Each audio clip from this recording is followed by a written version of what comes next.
बिस्मिल्लाहिर्रहमानिर्रहीम। मैं शाहिद महमूद एडवोकेट हाज़िर खिदमत है। जो टॉपिक हमने आज सेलेक्ट किया है वो जुरिस्डिक्शन ऑफ द कोर्ट है।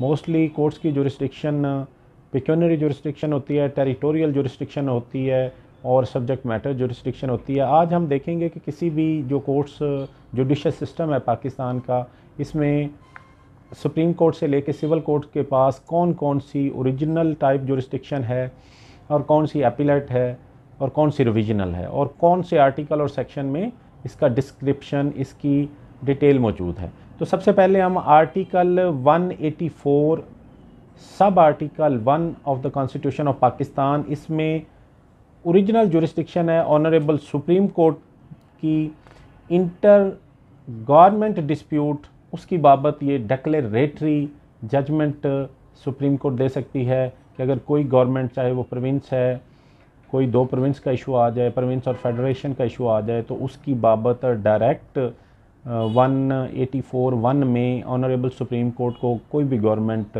जो अग्रीव्ड हो या मैटर को सेटल करवाना चाहती हो वो रुजू कर सकती है। इसी तरह फिर 184(3) में original jurisdiction honourable supreme court को with regard to the enforcement of fundamental rights involving an issue of public importance.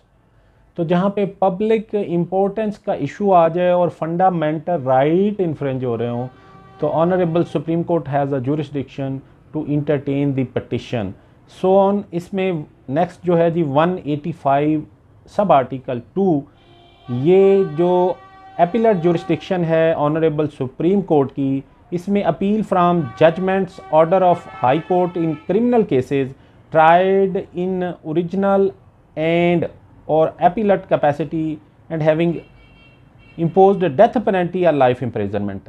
Death penalty और लाइफ imprisonment वाले केसेस में 185(2) के तहत ऑनरेबल सुप्रीम कोर्ट को appellate जुरिस्डिक्शन है।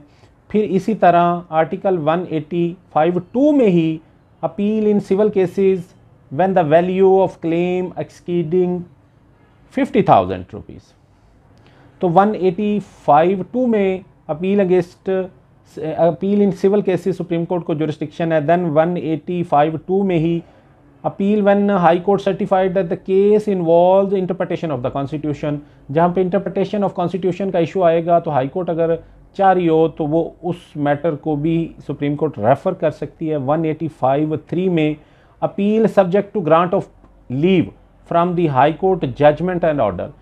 तो 185 में अपील ऑनरेबल सुप्रीम कोर्ट में against the order of high court, against the judgment of high court file की जा सकती है। लेकिन ये जो अपील होगी, फर्स्टली इसमें लीव कोर्ट ग्रांट करेगी, अलाउ करेगी, तो फिर वो अपील इंटरटेन होगी। अदरवाइज़ वो उसकी एट अर्लियर स्टेज, जिसको CPLA कहते हैं, उसी स्टेज पे खारिज कर सकती है ऑनरेबल सुप्रीम कोर्ट।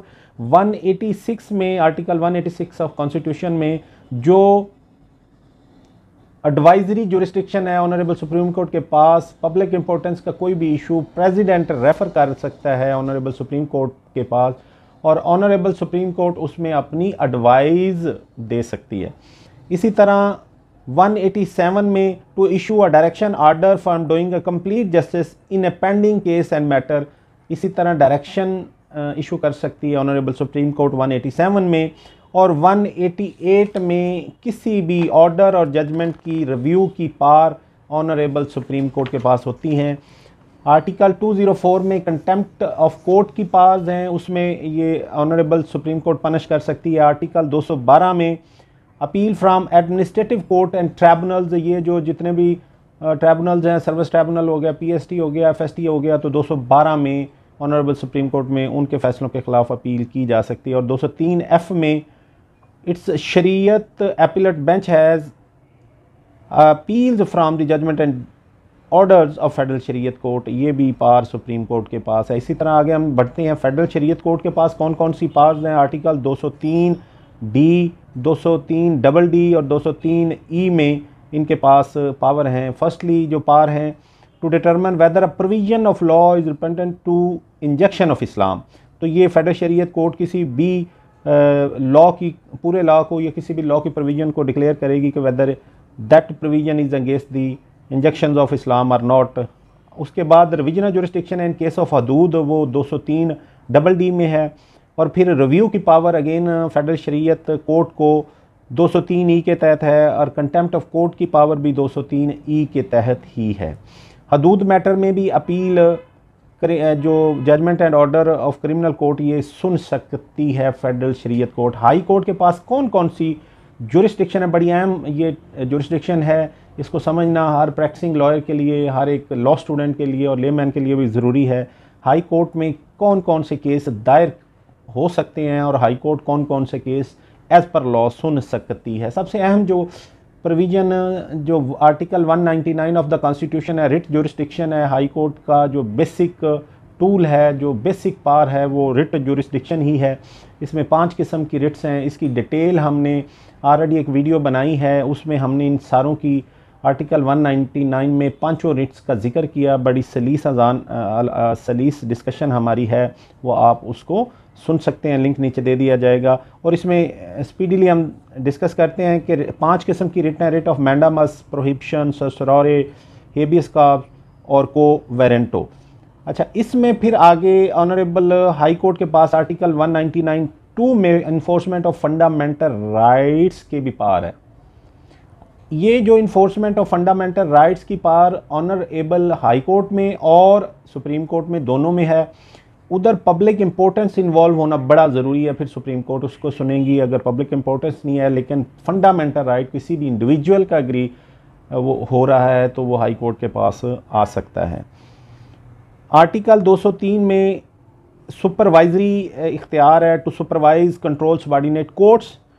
और इस तरह फिर आगे सेक्शंस आ जाएंगे। सेक्शन 100 सीपीसी में अपील की पावर भी है, जिसको अगर डायरेक्ट अपील सब्जेक्ट मैटर में डिस्ट्रिक्ट कोर्ट के पास पावर नहीं होती तो from the civil court judgment and decree direct अगर अपील हाई कोर्ट में जाती है, RFA रेगुलर फर्स्ट अपील, तो वो सेक्शन 100 के तहत CPC के तहत होती है। इसी तरह रेफरेंस भी डिसाइड कर सकती है ऑनरेबल हाई कोर्ट। रिव्यू की पावर भी है 114 CPC के तहत, रिवीजन की भी पावर्स हैं 115 CPC के तहत। Appeal against order appeal under section 410 CRPC भी पावर्स हैं। Appeal against acquittal under section 417 CRPC ये भी पावर हैं ऑनरेबल हाई कोर्ट के पास। Appeal against judgment and decree and order of tribunal under special law ये भी पावर्स अवेलेबल हैं honourable Lahore high court Lahore को। 491 CRPC में डायरेक्शन इशू कर सकती है honourable Lahore high court Lahore to habeas corpus में भी ये इसमें दोनों पावर्स हैं। 199 में आप चले जाएं, 491 में चले जाएं। फिर इंट्रा कोर्ट्स की भी powers honourable Lahore high court Lahore को है, उसमें जुरिस्डिक्शन इस पे इंट्रा कोर्ट में भी हमने लिमिटेशन के सेक्शन में ज़रा डिस्कस किया था, वो भी वीडियो हमारी मौजूद है। डिस्ट्रिक्ट एंड सेशन जजेस एंड एडिशनल सेशन जजेस के पास कौन कौन से केसेस और कौन कौन सी जुरिस्डिक्शन है। सबसे पहले इंपॉर्टेंट जो जुरिस्डिक्शंस डिस्ट्रिक्ट एंड सेशन जजेस और एडिशनल डिस्ट्रिक्ट एंड सेशन जजेस के पास है वो appeal against judgment and decree under section 96 of CPC है। Appeal against order under section 104 CPC है। Power of revision is available with district and session जज under section 115 of CPC। Original jurisdiction भी district and session जजेस को है। इन जो order 37 के दावे होते हैं समरी प्रोसीडिंग वाले वो भी पावर हैं। मर्डर ट्रायल 265 के तहत CRPC के तहत सेशन जजेस को पावर्स हैं। क्रिमिनल ट्रायल हदूद लॉ के तहत भी सुन सकती है। Appeal under section 423 CRPC session जजेस सुन सकते हैं। पावर ऑफ रिवीजन है 435 CRPC की। To issue a direction of nature of habeas corpus under section 491 CRPC ये अगेन सेशन जज की भी पावर है क्योंकि इसमें अमेंडमेंट आ गई थी। Decide pre arrest bell under section 498 CRPC और इन सर्टन मैटर जो सब्सिक्वेंटली कुछ जुरिस्डिक्शन मिली है प्री अरेस्ट और पोस्ट अरेस्ट भी फर्स्ट टाइम ही सुन सकती है सेशन कोर्ट। जैसे 462 के मैटर आई से लेके ओ तक जाते हैं इलेक्ट्रिसिटी इश्यूज़ के, तो उनकी ओरिजिनल कोर्ट्स सेशन कोर्ट्स ही हैं। इसी तरह सुई गैस के मैटर्स में भी ओरिजिनल कोर्ट्स सेशन कोर्ट्स ही हैं। इसी तरह सिविल जज फर्स्ट क्लास के पास कौन सी पावर होंगी, बड़ा अहम सेक्शन है सेक्शन 9 ऑफ CPC।